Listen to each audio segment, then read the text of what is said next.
Hi, this is Ruth Sanderson. Welcome to my Grayscale colored pencil tutorial. Today we're going to be coloring horses.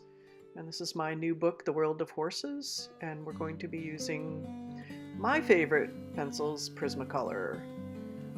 This is actually a print of the painting that is grayscaled, my original painting, and showing you a few colors. His muzzle is gray, his mane is black, but use shades of gray on that.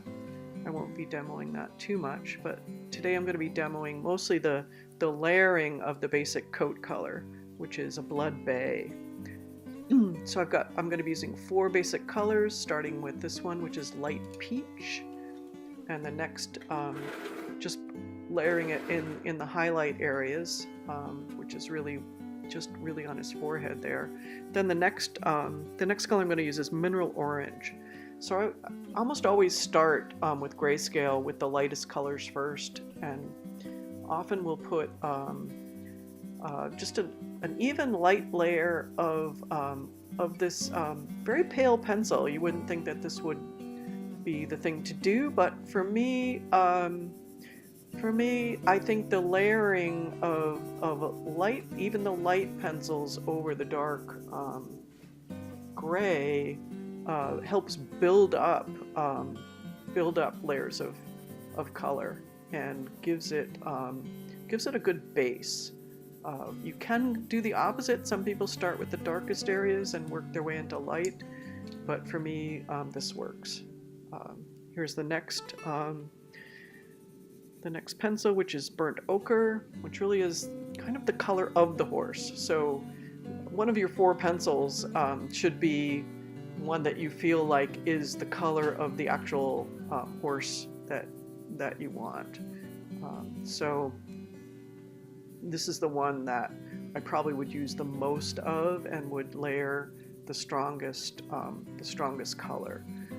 And the other colors will still show through, but you shade a little, a little bit around, the highlight area. You don't really want to go over it with a dark pencil because then we'll make it dark. So try to follow the shading of the gray underneath.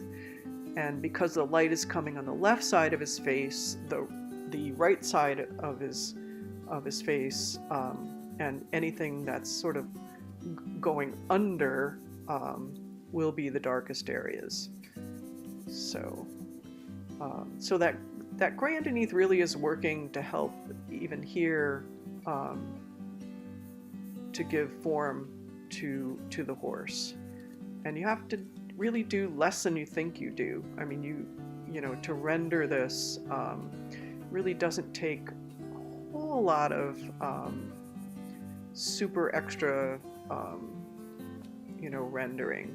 You can find those few places that are darker, and you can accent those areas, but try to blend everything in so that the transitions are pretty smooth. I'm giving a little bit of an extra coat, because that really is in the shadow. That side of his face is in the shadow. He's got a little cheekbone there with the little highlight on it. And after you get all 4 layers of color on, then what I do is I go back in with, in this case, the mineral orange, which is the second lightest pencil. And this is when you really start to really blend and press a little bit harder and get some really good rich color onto the paper.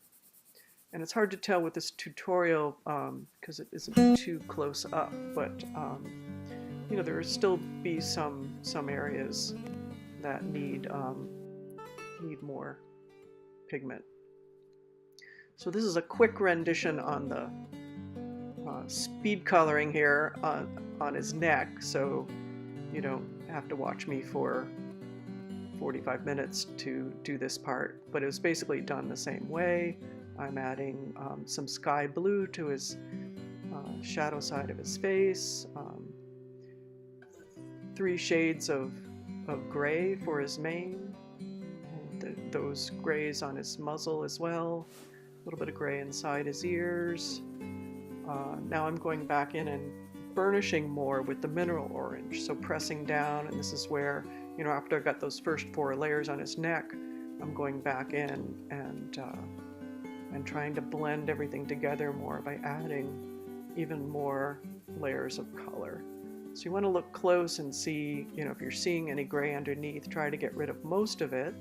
We're also going to be using a colorless marker in a little bit to blend everything together. And if you feel like you want to be even a little darker in shadows, you go in with a darker brown pencil. This is dark brown.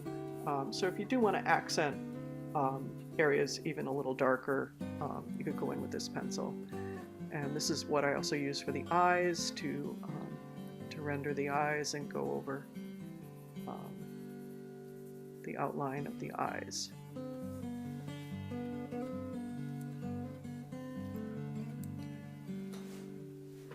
Here's the marker.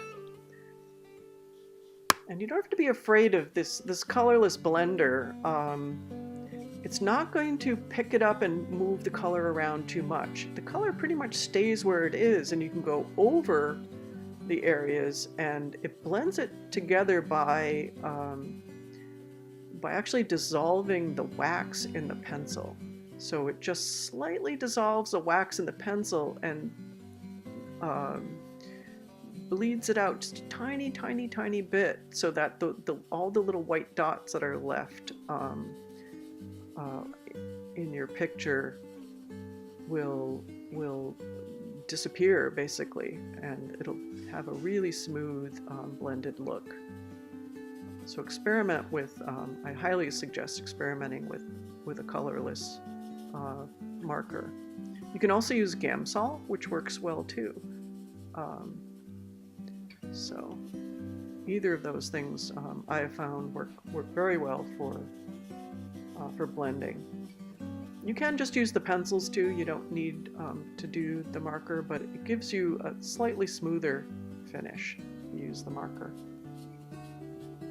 So that's about it for this tutorial, and I hope you enjoyed it, and I'll see you next time.